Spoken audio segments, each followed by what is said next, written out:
আসসালামু আলাইকুম রহমতুল্লাহ। সম্মানিত ভিউয়ার্স, দেখতে পাচ্ছেন আমি একটি মাঠের মধ্যে অবস্থান আছি। এটি আমাদের টামুন্ডা উপজেলার কনেশ্বর ইউনিয়নের কনেশ্বর উচ্চ বিদ্যালয়ের মাঠ, যেখানে পূর্বে 2-1 বছর পূর্বে ব্লকের কাজ করা হয়েছিল। যারা কাজটি করেছিল তাদের সাথে চুক্তি একটাই ছিল আমাদের সবার, যে তাদের কাজ সম্পন্ন করার পরে আমাদের মাঠটি সংস্কার করে দিবে। কিন্তু মোটামুটি 3 মাসের বেশি হয়েছে, 3-4 মাসের বেশি হয়েছে যে এখানে কাজ সম্পন্ন হয়েছে, কিন্তু যারা কাজ করেছে তাদের এখন এই মাঠটি সংস্কার করার কোনো নামই নেই। দেখুন, মাঠ পুরোপুরি খেলার অনুপযোগী। এখন তারা খেলা করছে কারা দেখুন, কুকুর দল।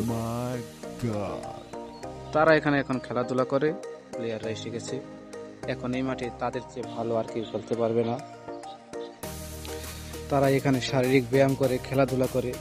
এই যে দেখুন, এসে গেছে তারা তারা তাদের খেলা খেলছে। আমরা যারা খেলাধুলা করতাম এই মাঠে, তারা এখন ঘুরি ফিরি আর এদের ভিডিও করি, এছাড়া আর কোনো উপায় নেই।